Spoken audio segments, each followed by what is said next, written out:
All right. Well, first of all, thank you all for joining us, taking time out of your day to hang out with us today for May's Tech Talk Tuesday, where we will be talking about AI in action, implementation examples from colleagues. And what's you'll hear today is not just faculty uses, but also staff and some different roles. We have a great panel for you today. We are, Jamie, if you want to advance, we are the TBR AI Learning Collaborative team. So myself and Jamie Nelson and Aaron Hughes and Pari Bhatt, as always, are behind the scenes to bring you our exciting Tech Talk Tuesdays. And as always, with me, you will hear my housekeeping tips. So as we're talking about AI, remember, you will never put your PII into any of these tools. So that's your personal identifiable information. The reason for that is that these tools can pick up that information. And if you've not turned off the training data, they can train on that. That puts your information into these systems. So we will always tell you never put your PII into any of the AI tools that you're using.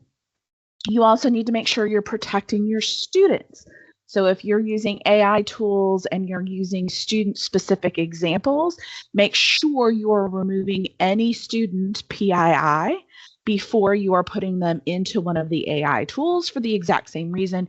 You do not want to input your personal information into these tools to make sure that you're protecting both yourself and your students.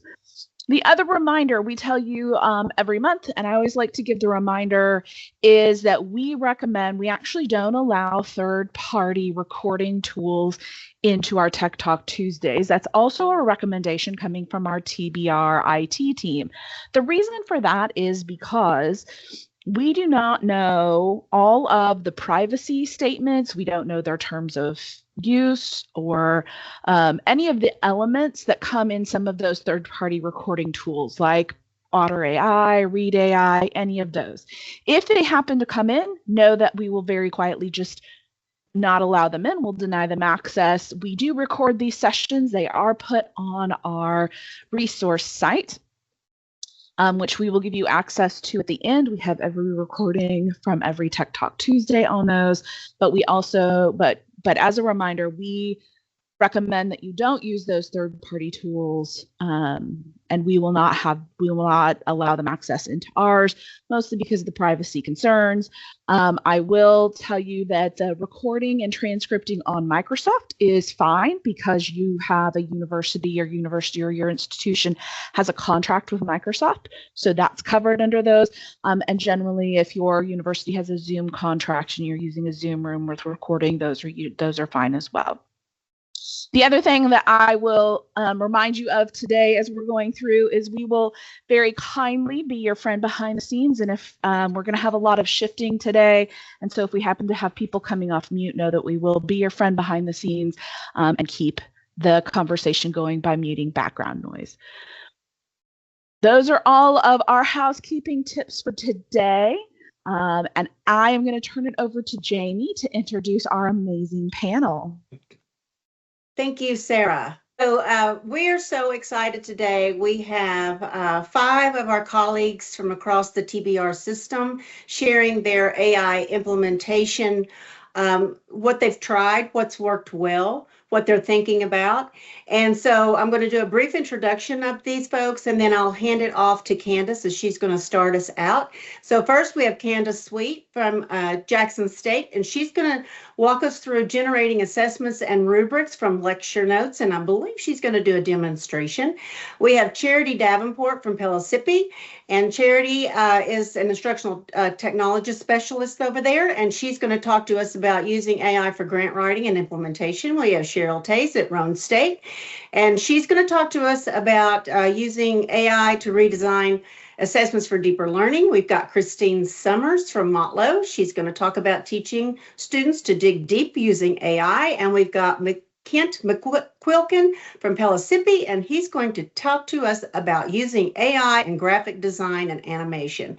I would also like to take this just a quick second to let you all know this is exactly the way that we envision Tech Talk Tuesday working, that we are coming together as colleagues from across the state to share what we're doing, what's working, what's not working, what we're thinking about, and we invite all of you to present with us on a Tech Talk Tuesday. So if you're interested and you've got something in mind, please reach out and let us know, and we'll give you our email address at the end of the presentation. So I'm going to stop sharing my screen, and I'm going to then hand it over to Candace, and Candace is going to walk us through what she's been working with AI. Hello, everyone. Can you hear me? Yes. Wonderful. My name is Candace Sweet. I'm at Jackson State in the English department, and I have just recently been accepted into the humanities department as well. So I teach English composition, literature classes, and humanities. So I will have my first humanities course teaching this fall. And so I need to put a course together. I am a big proponent of OER resources, and I am now also using AI to help me design. So I'm really grateful to be here today. I'm glad to get to share this with all of you.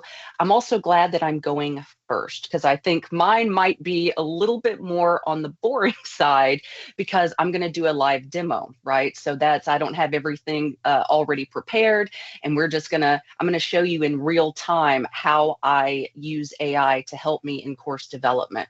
So the only things that I have prepared right now are some lecture notes that I had actually written for an early world literature class before AI.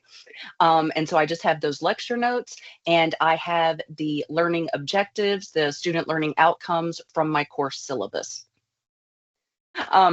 So these are the lecture notes that I wrote before AI was even a thing. I'm not expecting you to read them, but what I would like you to just look at is the general format. So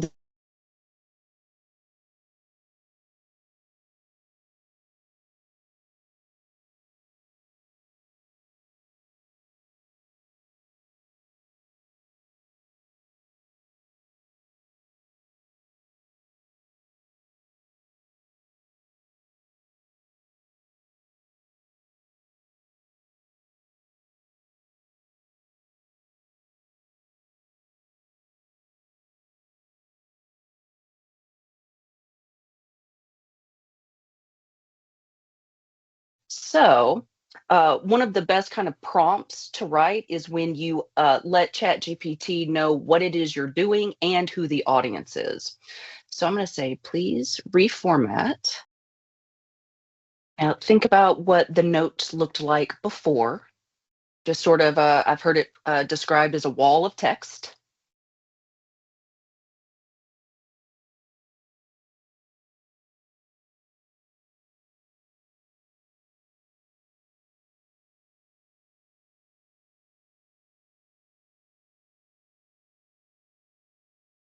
And so here it is generating lecture notes using bullet points and all of the important words bolded to help the students pick them out as they're reading.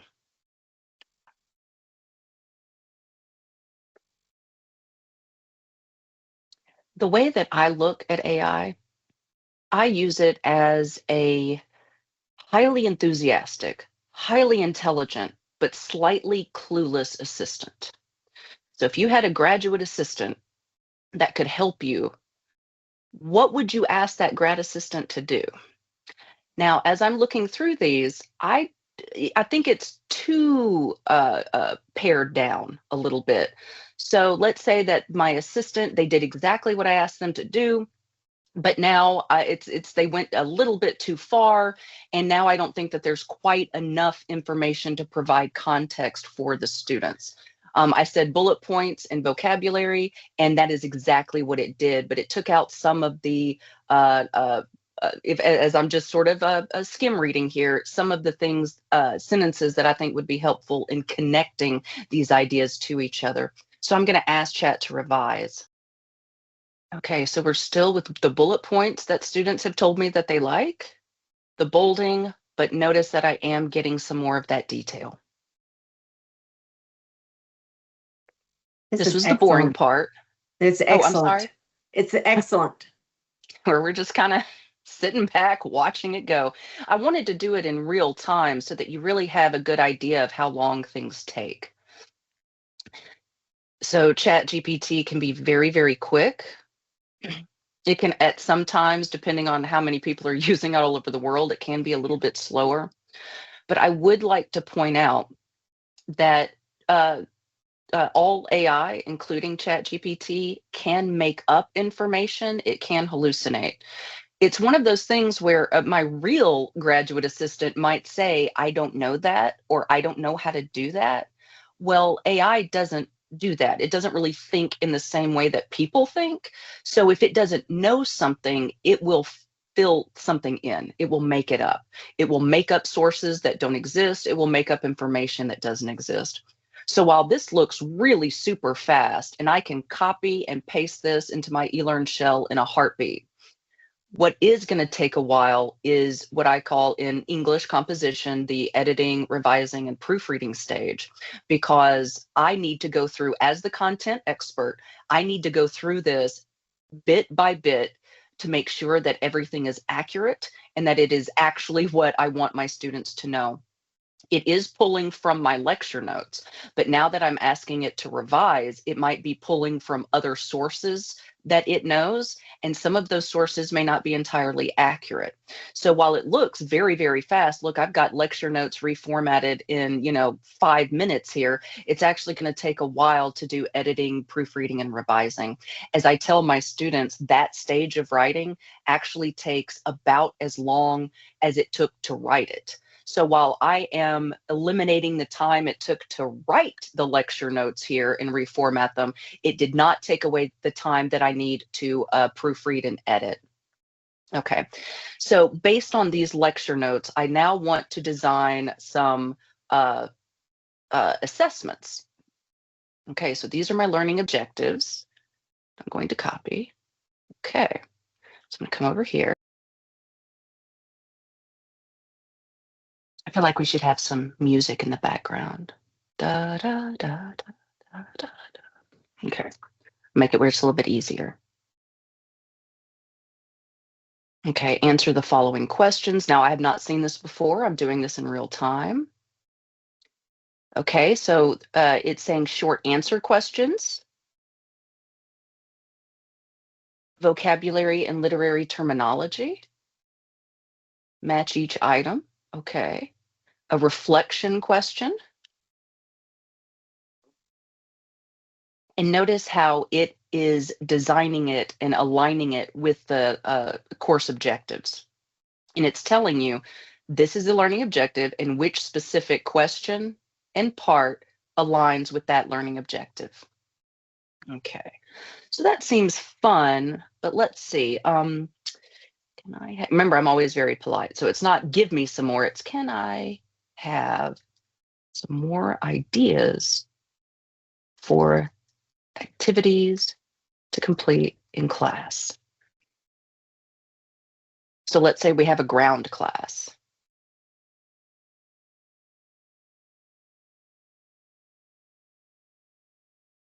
Notice that it's going to directly tie them to the course learning objectives. But like I said, I never trust it wholeheartedly, completely. I always go back and review each and every one. Whatever AI generates, whatever ChatGPT generates for me, my eye touches every single word. Because if I'm putting my expertise behind it, I'm gonna make sure that it's right. Just like you would with a grad assistant. So close reading stations, character compass debate. Ooh, that seems fun. A timeline challenge, dramatic reading and rewriting, flood story comparison chart. All of this looks very cool. Now, notice I never said anything about think, pair, share, but it is relying on what it's been trained on. So it was able to pull that out, even though I did not specifically ask for it to.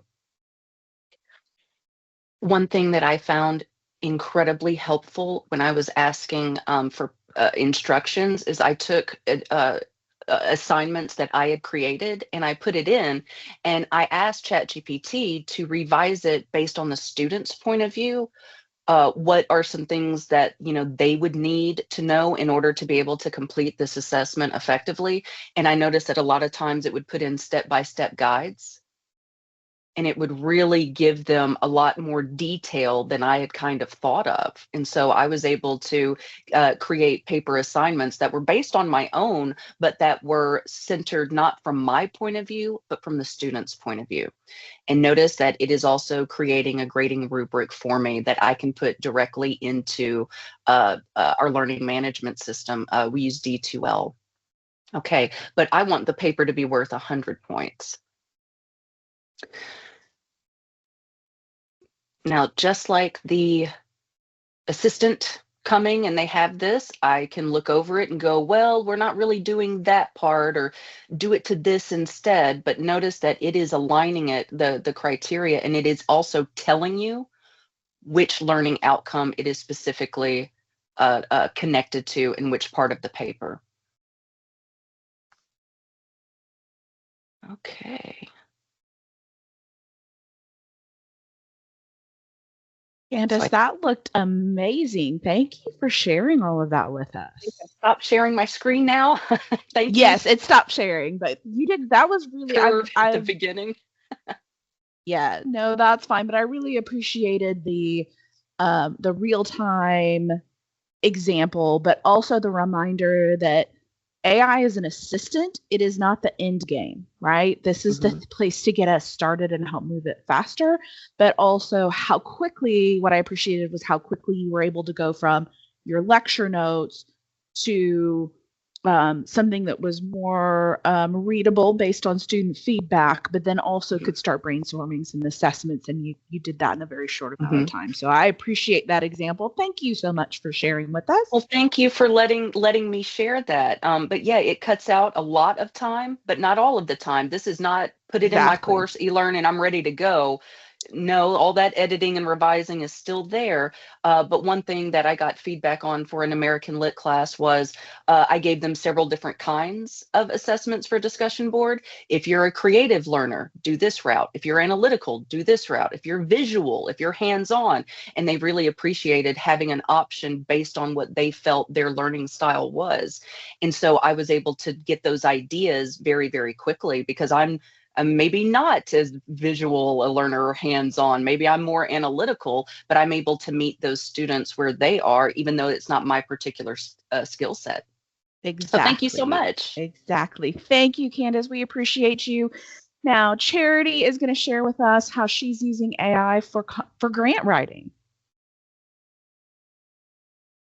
Hello, everyone. Can you hear me? We can. Okay, good. So yes, my name's Charity Davenport. I'm from Pellissippi. I'm glad to see some of my Pellissippi people attending. My role here at Pellissippi is instructional technology specialist focused on digital accessibility. And so to give some context for my usage, there was a call for proposals for a micro grant.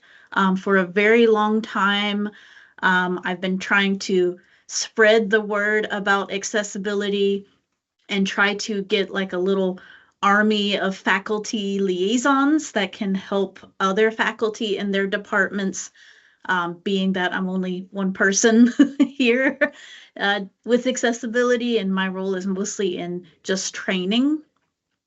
So when I saw this grant that was available, I already had a good idea, and I already have some experience with grant writing, so that probably also helped with this process. But when I got the call for proposals, it was due like a week. There was only like a week notice. So I definitely needed a little bit of help and some feedback regarding writing up this grant and then everything that followed. So I will share my screen and hopefully everything will work. Okay. So maybe you see some kind of AI thing. I think that's what it looks like. So first, before I get into that, and I will talk about, I like to use Claude. If you're not familiar with Claude, I feel like I've had a lot better output with Claude than I have with other generative AI tools. I really liked that even with the free version, you can upload documents. I am currently using a paid version because I like Claude, but I'm pretty sure you can still upload documents and get help in the free version. It's just limited to how many times you can ask it a day. So the first thing I did was I had the call for proposals. I used my previous experience writing grant proposals to kind of flesh it out using the call for proposals as a guideline. But then, as you can see, I asked Claude, like, well, and yeah, I'm also really polite and conversational with Claude. And I do kind of think that maybe that helps give me better results. And I give a lot of context, like I'm working on a grant proposal, attach, here is the call for proposals. Here's a document of what my grant is so far. Can you please take a look at it? Make a, what would be a good title for it, and then check to see some areas that I could improve. I really like this, the DAMP Digital Accessibility Mentorship Program. I was like, I don't know about that, but that was kind of a cute title that Claude made. But it really did give a lot of really good advice for what I could put into the proposal. It thought that the scanner cost was very low for some of the budget stuff, which I was surprised.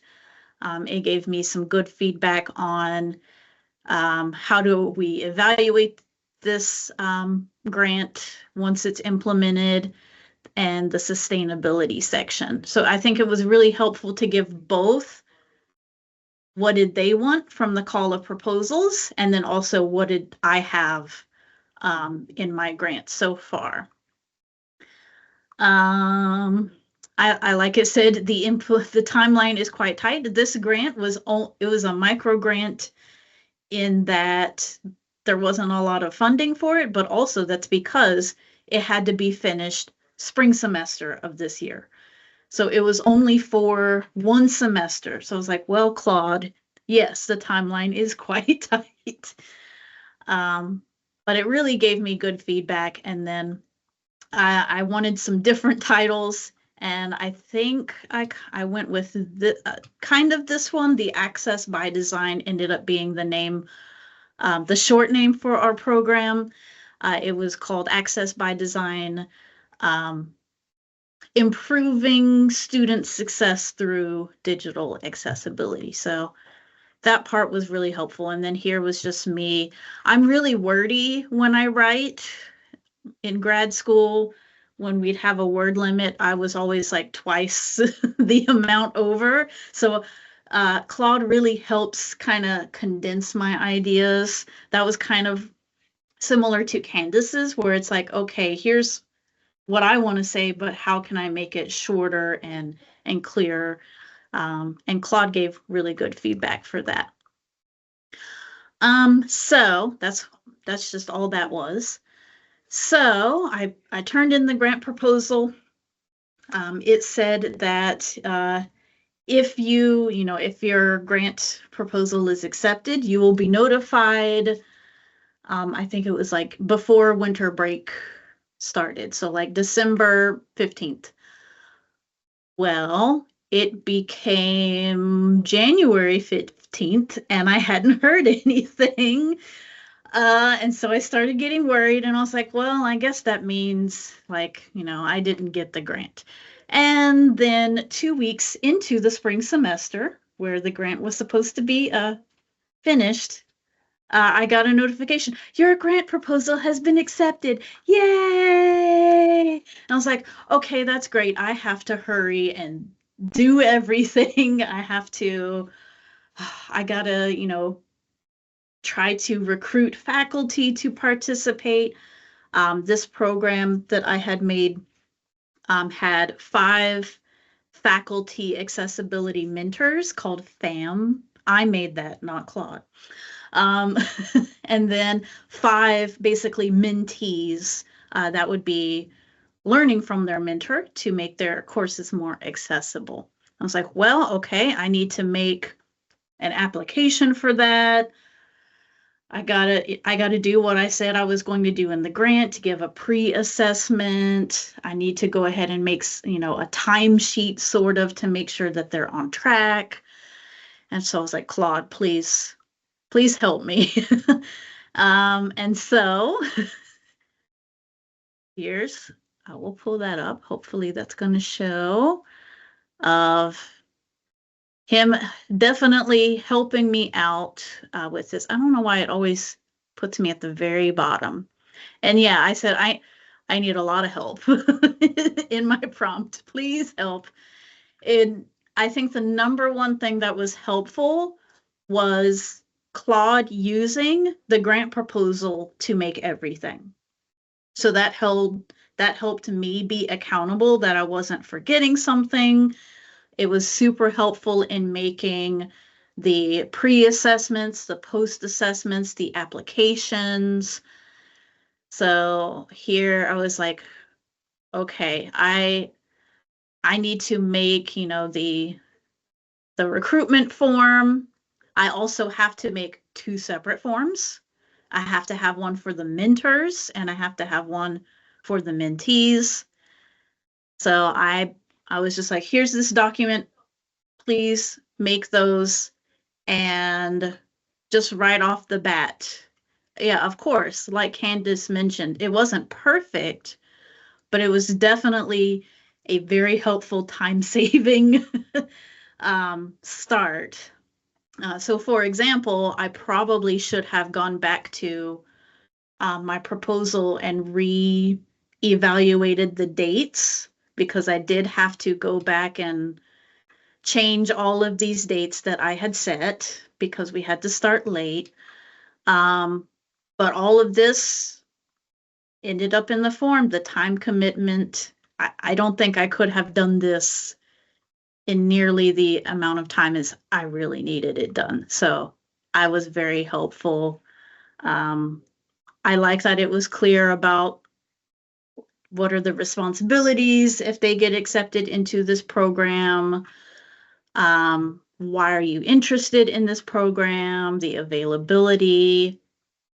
And it just pulled all of that from the finished grant proposal. And like I said, it made a different one for the mentees, which was helpful because their selection process was very different from the mentors process. So that was extremely helpful for me. I also had it write up the email for the call for participation. That was very helpful. I had it go ahead and write me the email for, yay, you've been accepted, or sorry, we can't, sorry, your program application has not been accepted, which is very helpful for me because it's really hard to write those types of emails. Like, how do you write like very nicely, like, sorry. So I was glad that it helped give kind of a good, more positive, like rejection email, essentially. And then again, all I asked it was, can you make me an acceptance and a rejection email for each of those groups? And oh yeah, and I put, you are amazing. So, I was very happy with what it gave me. What else did I ask it for? Yeah, I think the only other things I asked for were some pre-assessment quizzes and surveys based off of the proposal and I think it was pretty successful. I don't know if that was Yeah. too short or if anyone has No, questions. Charity, that was great. What I really appreciate about your example was that, you had this initial project, but then you kept digging in, as you got your acceptance, you were able to go back to Claude, which you had already put your information in there, and you were able to go back and say, okay, now I need help with this. And you went as far as saying, hey, can you draft an email for this? Can you draft an email for that? Can you build this form? Those things are absolutely things that we as individuals can do, but the time saving to at least get that initial draft is huge, right? We could have absolutely done this work, but to get that at least initial draft that you can go back and edit, yeah, absolutely. So I really appreciate your example and the different ways that you were able to layer your use of AI. And I love that you showed us a different tool. You showed us Claude versus Candace, who was showing us ChatGPT. So thank you so much. And I really appreciate the depth that you went into with that. All right. Up next, we have Cheryl Tays from Roane State, who is going to talk to us about redesigning assessments for deeper learning with AI. All right. You can hear me okay? Cheryl, we can hear you, and it's so good to hear you. And you can see my PowerPoint? Yes. Yep. All right.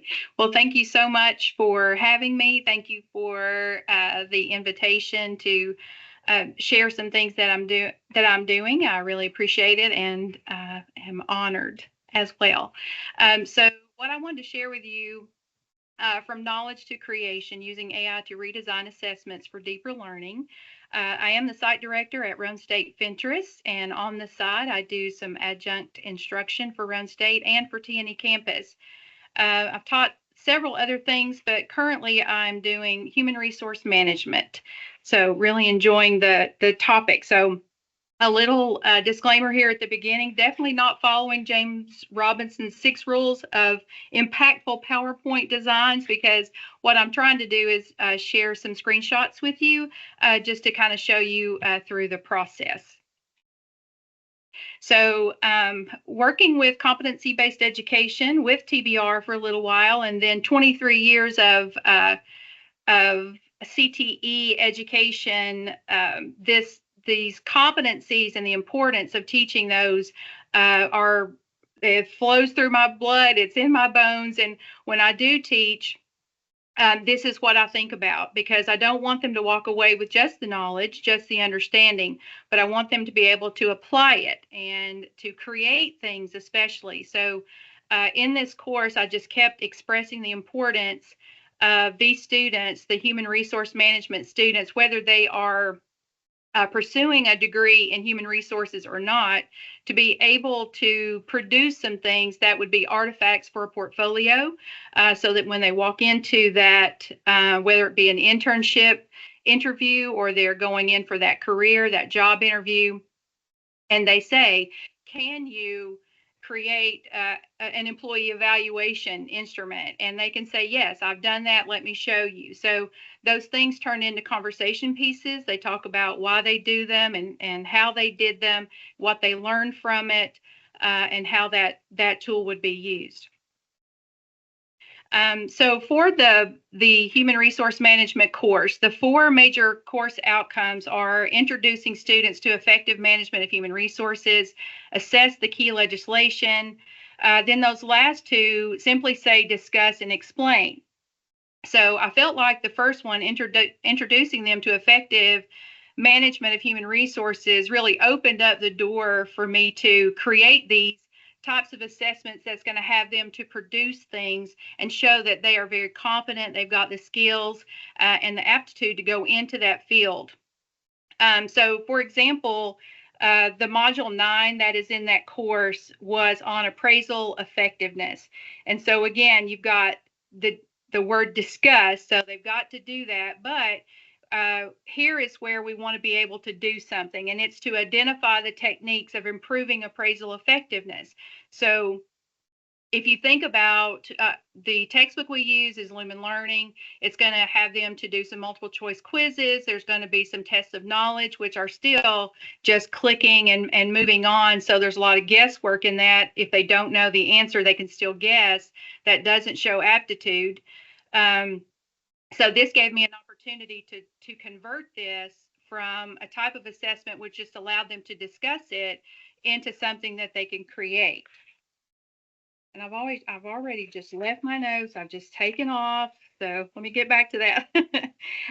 So if you're thinking about going into AI and trying to produce something, then that techniques for improving, I would want to make sure that I included that in my prompt so that it would create an assessment that would have the student to create that artifact. So here's the example. So what I'm doing with this course, I did inherit this course from a previous instructor. She saved me hours of work. Her kindness to pass this on to me to get me started, especially since I have another full-time job that's very time-consuming. I was just so incredibly thankful that she passed that off. But I felt like it needed a little bit of updating and then to move us from that lower level performance into some higher order thinking. So an example is every module had discussion posts. So outside of those multiple choice quizzes that were at the end of the chapters, and then the check for knowledge along the way, those were the only types of assessments, and we weren't moving them into the higher order thinking. So if we look at an example of a discussion board, you can see that she gives a couple of definitions about what we're talking about in that chapter that were key components. But if you go down to the discussion prompt, it says to select one engagement element. She gives you some options. And then the only thing that they needed to do was to just do a simple write-up of a company that's using that.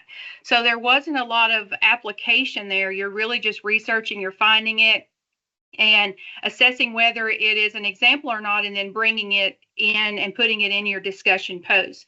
I also included the grading rubric that was used for that. So not a lot of depth in that. So I just felt like we really needed some improvement there.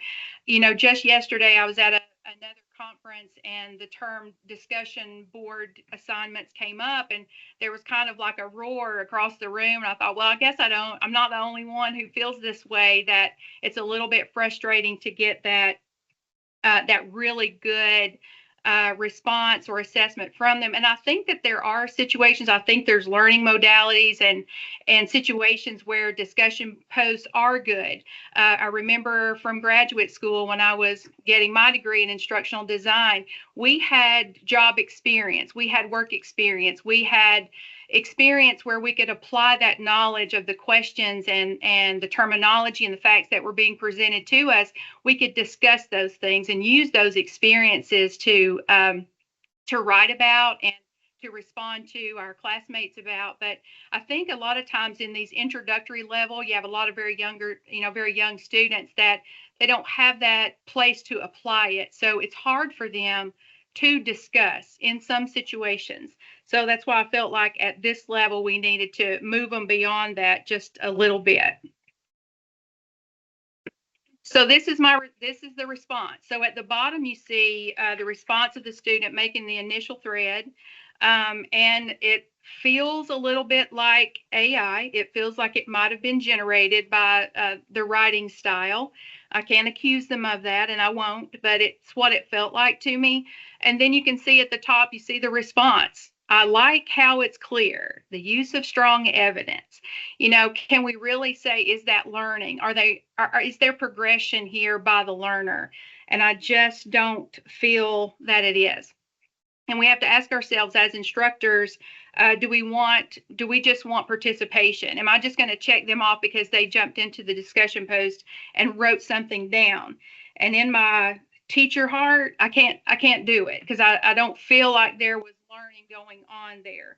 So that's why I wanted to give them an additional opportunity to do something on a grander scale. So if we think about the use of AI, I feel like that AI can provide opportunities for personalized and differentiated learning. On the right, you see the question, in what ways can it create AI assignments? Can you create AI assignments that accommodate various learning styles? And I feel like that it does give you an opportunity.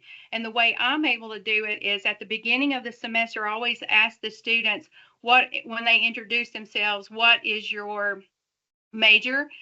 What are your career aspirations? What industry do you plan on working in? So it kind of gives me an idea of what I can do with them. So even if you put in a prompt to create an assignment, how easy it would be to just add the industry to make it personal for them, and allow them to move through with something and create something that's going to serve them well when they move into that career area. And it gives you an example to have them to do different formats, personalized learning. But what I try to do when we do these projects is I add that comment in the industry of your choice. So instead of just saying, in HR, which is wide open, of course, to encourage them to choose the industry that they hope to move into so that they create things that will help them a little bit later on. It personalizes the learning journey and provides the artifacts that they need for their job interview. And before I show you my process, I finish up with this to encourage it. I did encourage it. I encourage the use of AI where it fit. There are times when you've got assignments that have them to reflect on what they've learned or their experience. That is not a time for AI. That's a time for them to think and to apply what they've learned into their learning process. The other thing is prompts and citations. I don't know if they were afraid to tell me that they used it because I was still encouraging it, but I say, let me know what prompts you used, and then let's cite it in your work cited. Here's how to do that, to show them that it is allowed to be used, but there are certain ways that has to be cited, certain ways that you want to use it, but to teach them how to use those prompts, because in that last term I put in there is expose. We want to expose them to how AI is going to be used in their industry. So if we're talking about human resources or human resource management, this is an example of an article, how is AI used in human resources? And the article went on to describe 7 ways that it helps HR. And when I looked up those 7 ways, those 7 things are actually in our text. It's the things that we spend time on: employee evaluations, how to motivate them, what the hiring process, and creating job posts. I mean, all of those things that we cover were actually on that list. So that would be an article that I would share with them to help expose them to AIs in your industry too, because not only do they need to know about HR and those HR management techniques and laws and policies, but they need to know how it's going to affect them in their industry so that they're prepared and more qualified to go into that field. So the process is what I want to show you next. Out of this. And here's that article. Can you see my screen, Sarah? It's got the 7 things. Yep, sure can. All right, awesome. Okay, so I'm going to have to stop sharing and bring these back over.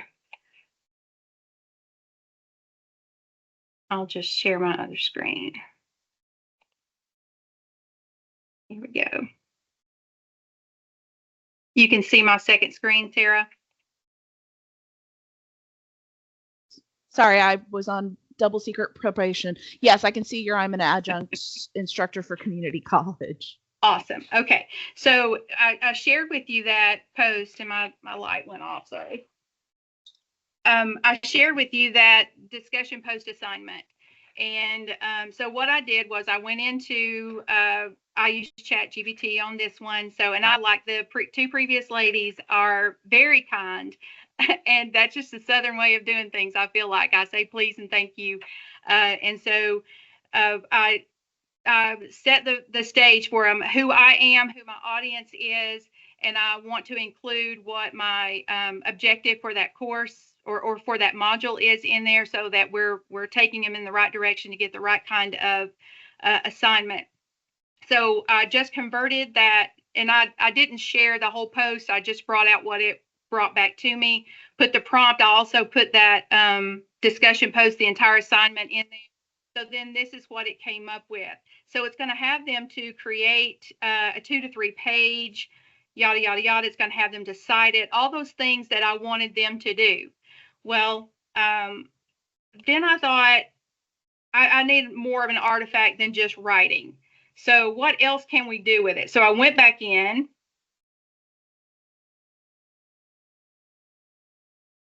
Added to my prompt, can you please suggest there's some other types of deliverables that student could create for the assignment that would be effective for a career portfolio to create an artifact? So then I got some really good things, some things that they could do.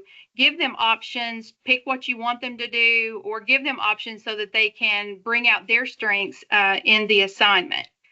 So videos, infographic, portfolio, proposals, internal memos, and so on. So that was some things that it came up with. And then finally, I'm doing some work on redoing this class. And in the conversation just this morning, actually, we talked about peer-to-peer interaction, that was what I was taking away by taking out the discussion post assignment, that we still didn't have that peer-to-peer interaction. And with this being an asynchronous course, it's web-based, they're on their own. You've got some that are moving through very quickly, and they don't have someone to respond to. So, maybe in 2 weeks, they'll go back and check. Well, I feel like the discussion, the primary discussion time is gone from that. They're having to think back of, what they learned, what they talked about. So that makes it a little bit difficult. So how can we do some peer-to-peer? So I went back in, and then it gave several ideas to do a peer review exchange.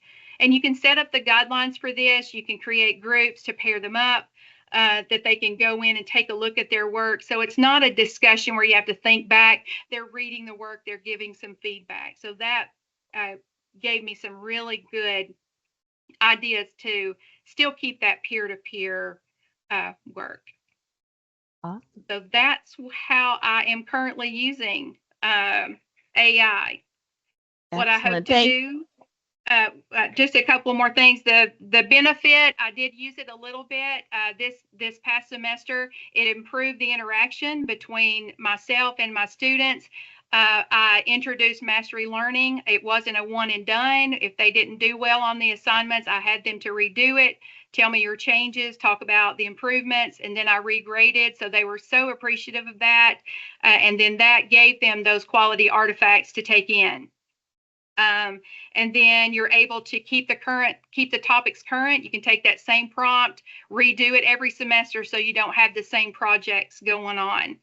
Future use, I hope to use Notebook LM to create some podcasts on some major topics from each of these sections, and then was introduced to Magic School to create some worksheets to add to the instructional strategy. So now I'm finished, Sarah. Thank you. Okay, thank you, Cheryl. And what I appreciate from your approach was you kind of knew where you wanted to go, right? That portfolio quality work. And you just kept pushing until you got some ideas that would fit with where you wanted to go, as opposed to say, hey, ChatGPT, how do I do these things? And taking what it gave you, you kind of knew where you wanted to go with it. You just wanted some different ideas. And so I appreciate that you were able to kind of push that way. And I love that you're engaging your students and exposing them to AI. That's really exciting. I know that we are getting close on time, but we are going to keep going as long as our presenters can hang around. So I do want to turn it over to Christine Summers, who is going to talk about how she is teaching students to dig deep using AI. All right. Can y'all hear me okay? We can. Good. That's good news. Okay. Let's see here. I normally don't use this. So your share right, button teams, is right up by the leave button. So give me a second. I have kicked myself out of more than one meeting by hitting leave instead of share. Yes. Oh, I just did, instead of share, I did my presentation one.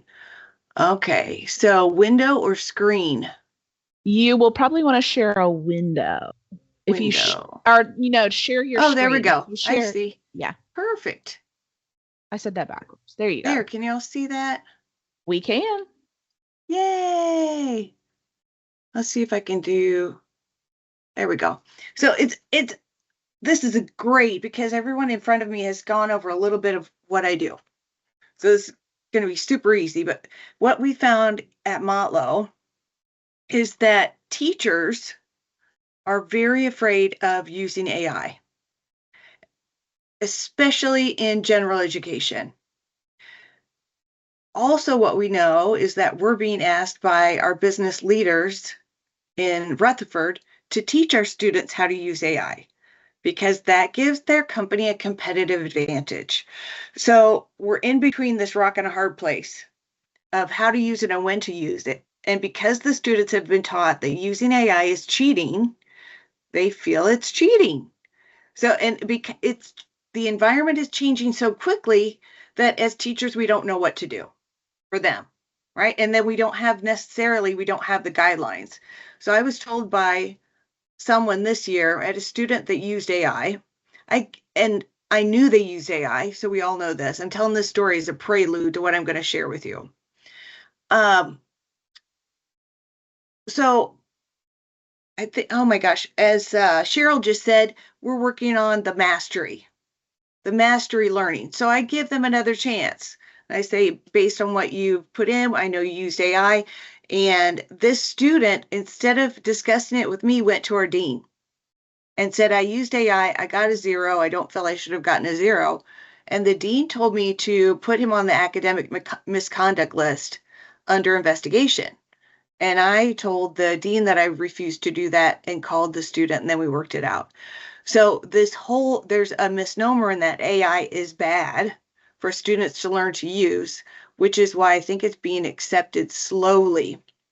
So I did want to show this. This is a 2021 article that I read that was done in Lebanon, 330 students, Lebanon, France, Greece, Poland, Germany, and Turkey. And what they found were they had 3 basic hypotheses of who was going to use AI or who felt comfortable using AI.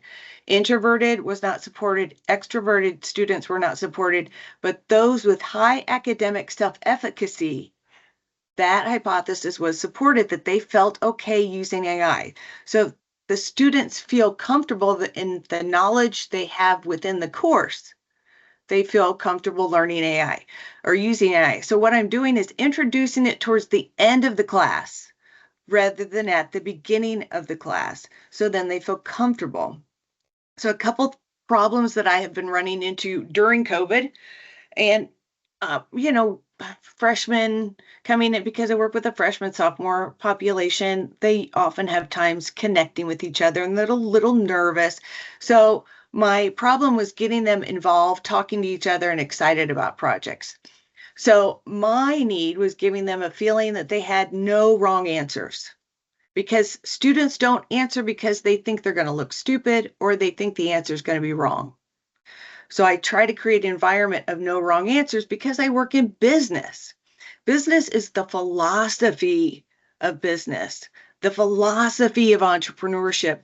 So someone somewhere, and I teach them this, told the Apple creators, oh, this is so dumb. So I try and instill that in them. Then the solution for me was teaching and allowing them to use AI for class assignments. And now this semester, they're feeling more comfortable and we're having full participation in using the AI. And that's the first year. So I've been using this for 3 semesters, but this semester we had full participation. I'm so excited. Yay! So the prompts, I'll show you a couple things that we did here that really worked. So of course the prompts are a big deal. So like we've just heard everybody talk about prompts today. So teaching how to use prompts. I do not teach them how to use please or thank you. For me, I found that does not make a difference in the result that I get. And because I'm in business, of course, I'm result oriented. So what we looked at specifically were degrees of competition. The first, probably 4 weeks in, to the semester.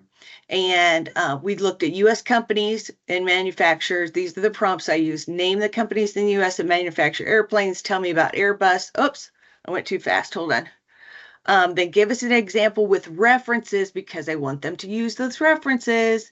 And that did not bring back a good prompt. We did not get references with that. So then we said, give us examples with MLA references using this search. So here is our result. So we got the commercial aircraft. It gave us a list of different types of aircraft. It gave us pretty cool different things, right? The commercial, the defense, the helicopters, the global. And if you were doing a Google search, because Google we know is AI, they wouldn't find us. They'd all find the same thing, right? What does Google do? It brings up the same thing for everybody because it's very biased. So you're trying to also ease out bias by using your AI.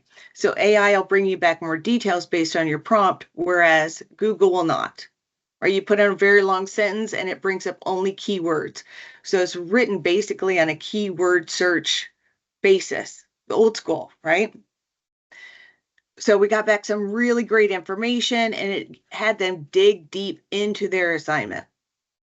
The next thing we did, this is the one where it brought back our resources. Now, are these great resources? No, but they're better resources than what the students pull up. So they pull up, I don't know if you all find this, but when they're doing research assignments, whatever comes up on Google, they're going to put in first.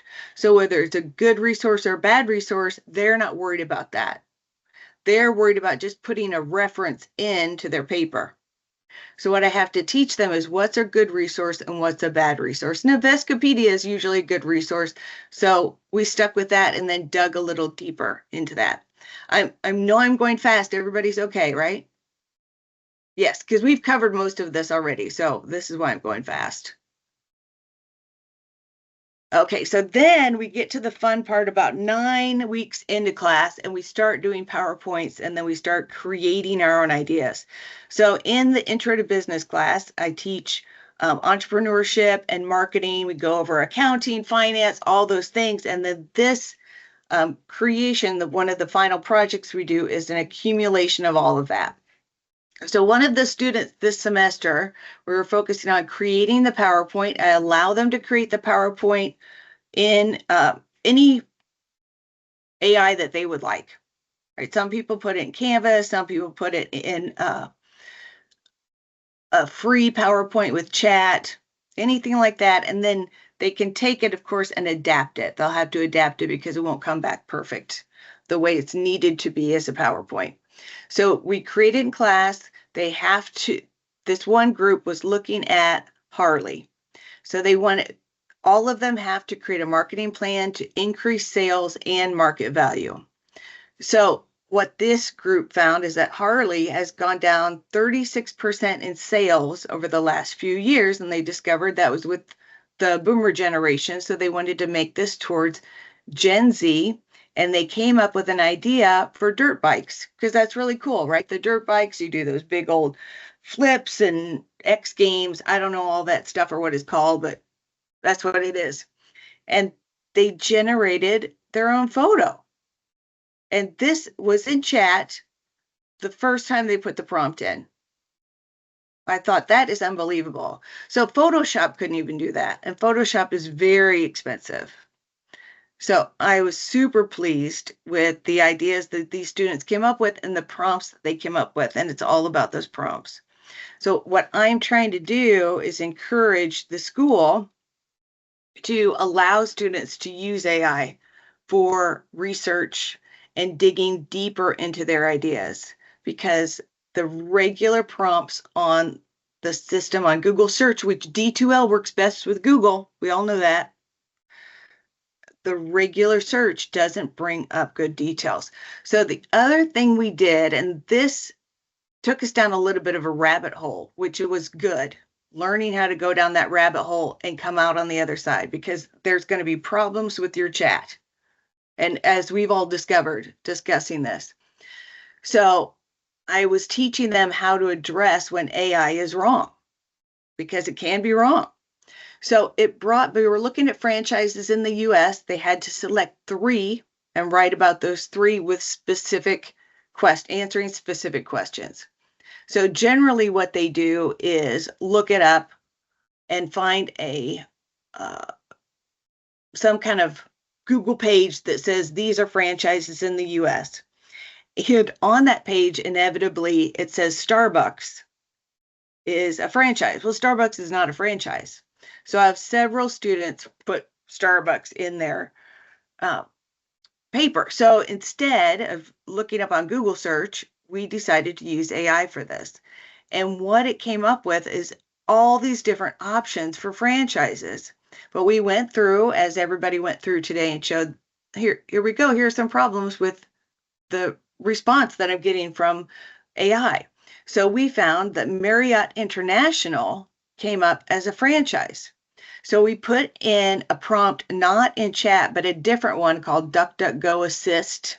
And in DuckDuckGo Assist, it said Marriott International does indeed operate as a franchisor managing hotels in the US. So it operates in the US. Okay, well, it operates in the US, but is there a franchise in the US? So we had to ask it again. So when we asked it again, it says Marriott operates extensively in the US. It's one of the largest hotel chains, la, la, la, la, la. And here is the list. This is where they're headquartered. Yes, and then we asked it again with a different prompt. Yes, Marriott has several franchises in the US. Well, what we're finding as we read farther, this franchise model is a significant part of Marriott's business strategy. What we're seeing is it's not that it's franchised in the US. The franchise is based in the US, but operates overseas, operates globally. So without asking it more prompts, we probably could dig down a little farther and found more, but based on this evidence, we know that there's not a franchise in the US, it's a franchisor, Marriott, the one that owns it in the US. So quite interesting how that came back. So anyway, that was my little insight into that. Then the last question here you all asked is how we're going to use this next semester, how we're going to use AI next semester. So this is really fun. Have you all heard of the AIs that have avatar and talk back to you? Mm-hmm. Yes. Okay. Yeah. So this is specifically for sales. So the AI, one of them is called Rainmaker. So if anybody is in sales, you might want to check this out, sales or professional sales competitions or anything like that. This is absolutely free. I remember someone on the call said, I love OER. Motlow, we have a big push for OER as well. So Rainmakers is completely OER. It's not as intuitive as Copient. Copient is really new. Rainmakers has been around for about 5 years. Students get immediate feedback, so the teacher's not worried about having to grade that the second they put it in. Because in sales, of course, we want to be sure they get feedback so they can fix it for their next iteration when they do their upload with their video. This also has something similar to Handshake, but specifically for networking for sales. So they have student networking and company networking. You can upload your resume. Companies are actively in this system to recruit. So they come in the system to find the best. They also have student competitions where you can get money. So the top students win money, which is exciting. I think the top one is $1,000 and then $500 and $400, something like that. But that's pretty cool. And then Copient is, there is a cost per student. It does teach the same thing. It's fairly new, but it also can be used for business instruction. So they sell it as a business instruction tool as well. Yay, and focus on B2B selling. Okay, so that's all I've got. Super simple. Yeah, and I love that you had I love the way that you're having students not only dive in But then they have to verify, right? Because we know that AI doesn't always give the right answer. And That's so right. having them dive in and having them give that last look and making sure they know what they're looking at and teaching those critical thinking skills. I think that's really important with AI. And I appreciate that you demonstrated how you're teaching students to build those critical thinking skills that are going to be more and more important as AI continues to adapt and adjust and grow. Just in the next couple of years. So that was really great. Thank you so much. Absolutely. You're welcome. And one Thank quick you for thing the too. opportunity. One quick thing I think it's important there too, when you're looking at different tech tools, is students being able to look at a tech tool and discern what it can and cannot do. And so they're getting exposure to different tools, and that's important in this process too, because goodness, how many tools are out there? Absolutely. Okay, we've got one more presentation, which I'm kind of excited about. It's using AI for graphic design and animation with Kent McQuilkin. I'm going to probably butcher your name. McQuilkin, who is with Pellissippi State. And thank you for hanging out with us because I was really excited to hear from you. All right, can you hear me okay? We can. All right, fantastic. All right. Of course, Nat wants me to allow Teams to share real quick.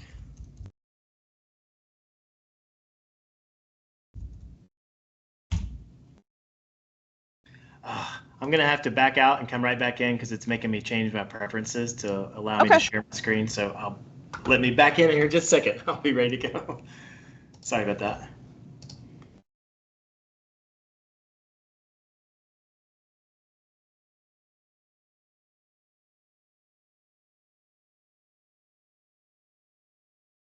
I think technical difficulties keep us humble. So yes.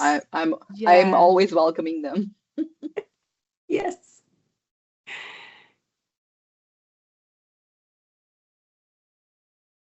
It reminds us that we're not alone.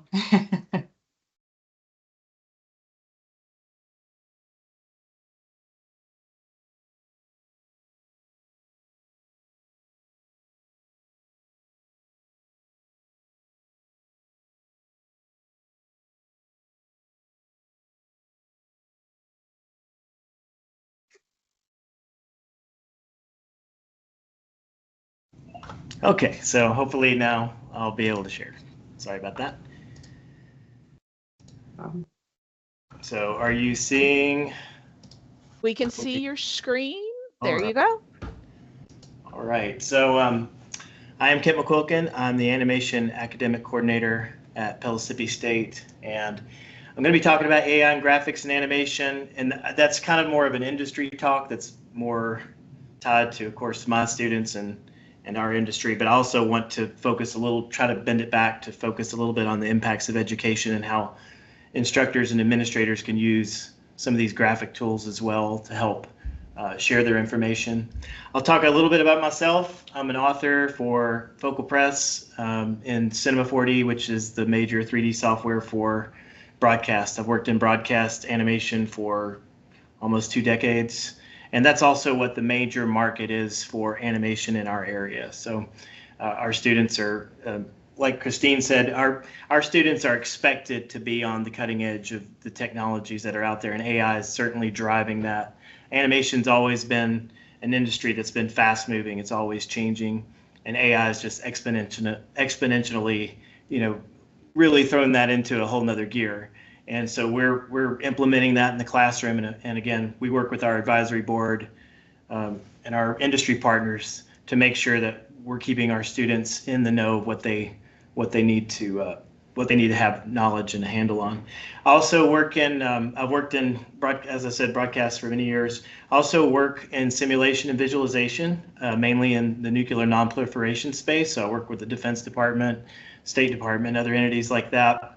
And in some of those cases, it's creating virtual environments. And we're starting to see virtual environments come into the classroom more and more. Actually working on a project right now in a partnership with Pellissippi State and ORNL that's doing just that. And so there's a lot of exciting things, and AI is going to play a big role in many different facets of that type of work as it goes forward. Sorry, I don't have a camera on this workstation. I realized that when I got here. I was like, oh, I don't have a camera. So I'll just really quickly go through some animation examples. So Kyber AI is one that's been used professionally. I do not use AI in this manner professionally because of ethics concerns that I'll talk about later on that I think will be impactful for everyone to know a little bit about.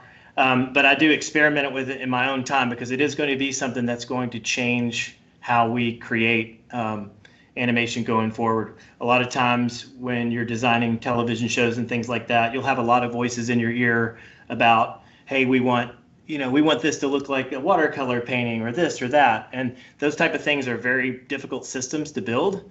And so if you could run an AI filter and say, hey, make this look like a watercolor painting, that would be a really great thing. It's not there yet. You can kind of see in this example, the first part of that's hand-done animation, and then it turns into AI. And this is what AI likes to do. It likes to kind of morph into all kinds of interesting things, but not things you can necessarily control as you build. So right now it's getting better, and you've probably seen some interesting AI live action things that look realistic, animation things, but there's always kind of strange morphing that's going on. It's very inconsistent. But as it gets better, it will definitely be a tool. So even though I don't use that part of it in my professional work, I do experiment with it to see what the technology is. So when it is ready, that we'll be ready to implement it as it goes forward.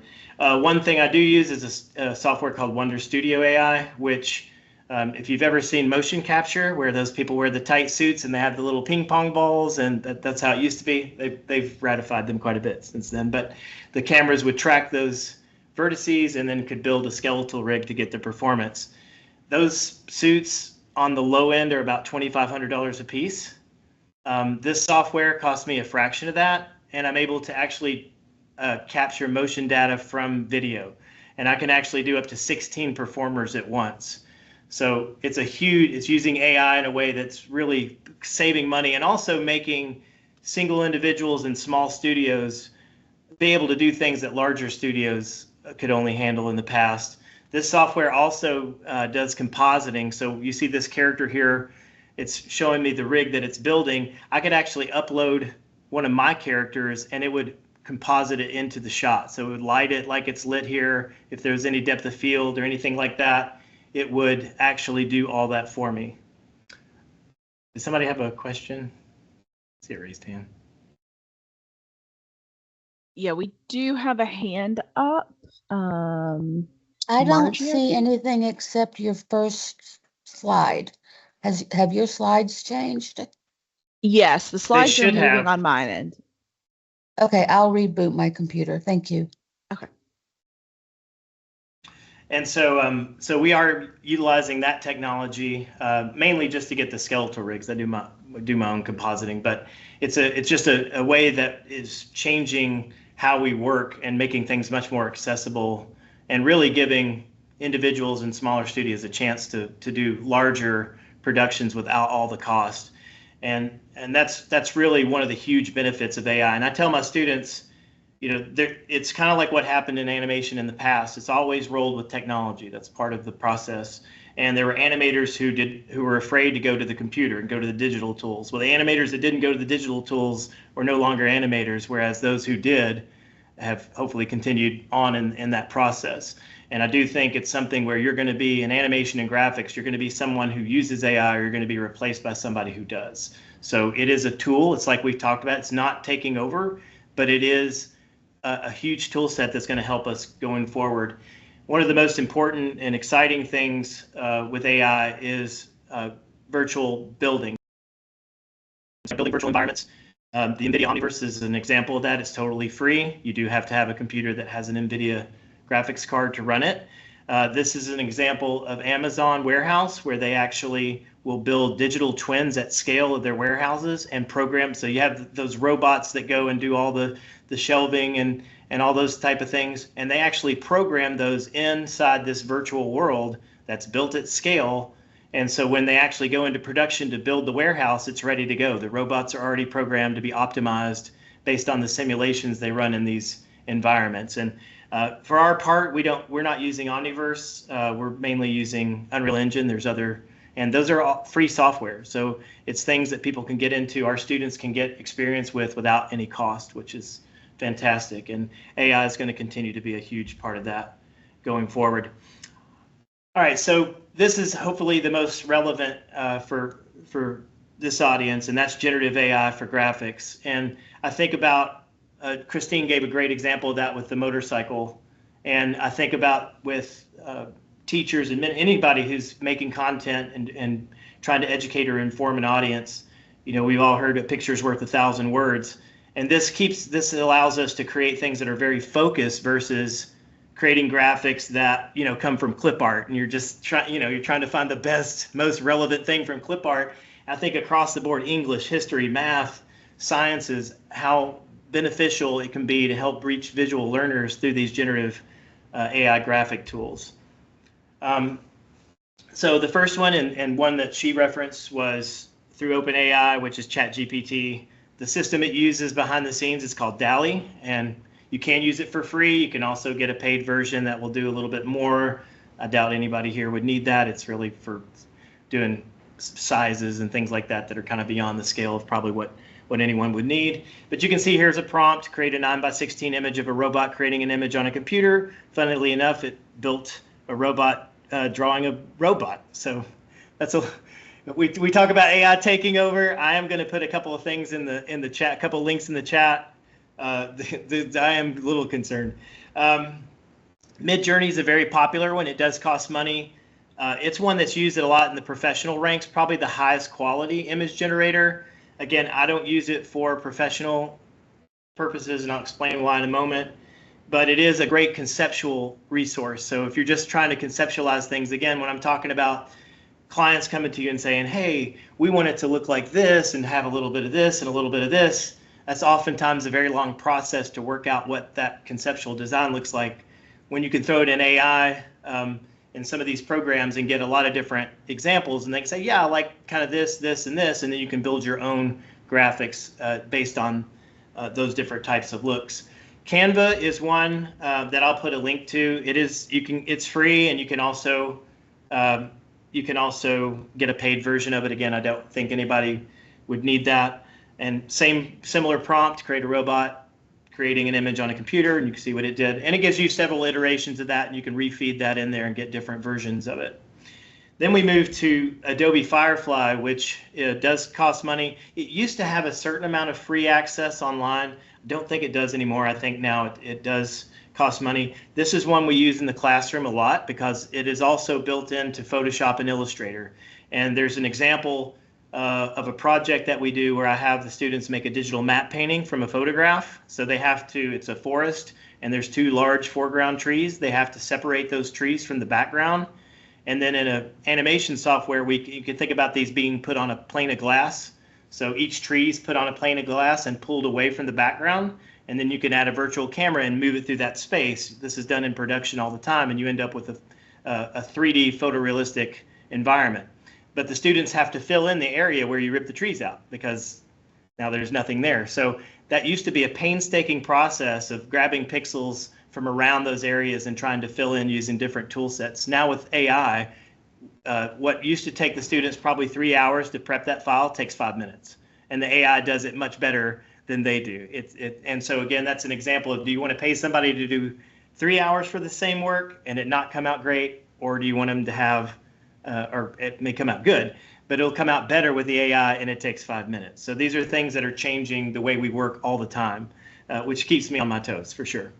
And this is the image that it created straight from basically the same prompt. And that leads me to the next part, which is, and also Illustrator. Illustrator is a vector-based, so it's a mathematical way of building graphics. That can literally, you can AI prompt, take that into a 3D software, turn it into a 3D object, and then send it to a 3D printer. So you could literally create prototypes from Illustrator from AI, Illustrator, 3D, and then 3D print, which is pretty exciting.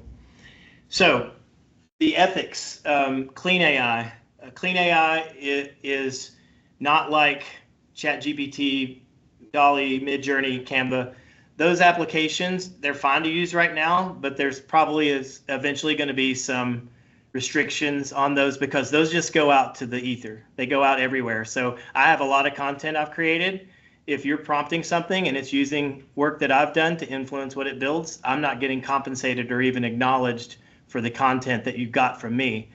And so that will be an issue, I think, coming up, that there'll be some changes. Probably nothing we'll have to do, but I go to the CGRAPH conference every year, which is the biggest computer imagery conference since the dawn of when it started. In fact, the founder of Pixar, his white papers were first presented there. So it's a great kind of collaboration between educators, the industry, researchers, all coming together. And there's a lot of course, right now, a lot of AI panels. And I tried to look up this lady's name and I could not find it, but I'll try to find it. But she's one of the head lawyers that deal with this thing and works with Congress and getting legislation. And she said that she felt that these models would basically morph because of things that are happening in the EU. So right now the EU is already doing legislation dealing with this, and there are lawsuits against OpenAI and some of these other entities because of copyright and fair use and things like that. But she believes that in the next probably year that those legislative changes will happen. And then what will happen, these are all multinational companies, so whatever they do to fix that there will just migrate here. So it's probably not something we'll have to worry about, but it is something that professionally working in the industry, I'm very considerate of, and why I don't use some of those models for my professional work. As far as educational purposes, I mean, to me, there's absolutely no problem with that. But going forward, there could be some changes that come from those legislative changes. These three are all considered clean AI, meaning that they're closed systems. So if you use Adobe, it's only sourcing from images and graphics it owns. If you go to Getty Images, same thing. They're just sourcing from their own library. And Shutterstock. The cool thing about Shutterstock is they actually work with their content creators. So if you have content that you've created that's for sale on Shutterstock, you can opt in or opt out of the AI search. So if you opt in, and I go up and prompt it, and it creates a graphic, and that graphic referenced you in the search, you get a certain percentage of the funds that come from that fee. So it's a way to work. It's a way that they're working with generative AI and image creation that's actually working with the content creators, which is very cool. So anyway, that's pretty much it. Unless anybody has any questions, but hopefully that's useful. I think it's great that. Like she used in that project, incredible. Yeah, I mean, somebody really skilled in Photoshop, it's going to take them a really long time to create something that looks that good. And it's great that students who aren't trained in those things are able to build these kind of visuals through the generative system. So it's very exciting. Well, thank you, Kent. What I really appreciate is that you were able to show us the different types of image creation tools that were out there and give us a better understanding of the different pieces, as well as the way that you're having students engage with them. I think that's a really important conversation that needs to keep happening. As these tools continue to evolve every day, they can do something new. And so that's not a one and done conversation. And I love that you were able to show us some of that today as well. Thank you. I really appreciate it. I really enjoyed all the speakers. It was great. Yeah, we had a really good panel today, and I want to thank all of our speakers that were able to stay with us today as we went through, Candace and Charity and Cheryl and Christine and Kent. Thank you for spending time with us today. Thank you for sharing how you're using AI in your work, whether you're using it for grant writing or redesigning assessments or simplifying your lecture notes to create a more holistic experience for students, or really digging in deep with those tools. I loved where Christine was talking about really getting students to, and I mentioned it, that critical thinking piece, and really getting them to understand what was in there. And then Kent really giving us some eye-opening information on those design tools that are currently available. That was really, really helpful. I'm going to throw more thing. I did put some links in there for Canva and for the Amazon warehouse. And the last one, if you are worried about the future of AI, you can watch that talk that was at CGRAPH between Jensen Huang, who's the head of NVIDIA, and Mark Zuckerberg. It's kind of scary. Absolutely. Well, I'm going to throw up our links to our Bridging Mind and Machines resource site. The registration for Tech Talk Tuesday, which we'll have next month in June, the second Tuesday of June, which I believe is the 10th, as well as our AI Learning collaborative email where you can reach out to us anytime. And I'm going to let Jamie close us out with a final comment. I just wanted to say thank you to each of our presenters today. This was really, really fantastic. And one thing I noticed of every one of your applications is you're really pushing students to those upper levels of learning. And it was just such a great example to see what you are doing. So thank you for that. And learning from our colleagues is the best way to go in this process. And we would just like to, again, throw out the invitation to anyone who would like to present in future sessions. We want to hear from you. We want to hear what you're trying. And sharing the things that might not work so smoothly, because we learn from those as well. So consider joining us. The email is there in the chat Sarah shared. So reach out. For you folks who presented today, we may be tapping into you again, because that was great. We want to see how you're growing, where you're going in this learning journey that we're all on. So again, thank you so much, and reach out, all of our stakeholders out there. If you have a colleague that's not on the call today, tell them about how great this presentation was. We'll have it posted that they can watch it back. And also, if you have a colleague that's not on the call today who are doing some interesting things, encourage them to come and share out so we can learn from one another. But thank you all for giving us your time and attention. We appreciate you. We love learning from you, and we will see you next month.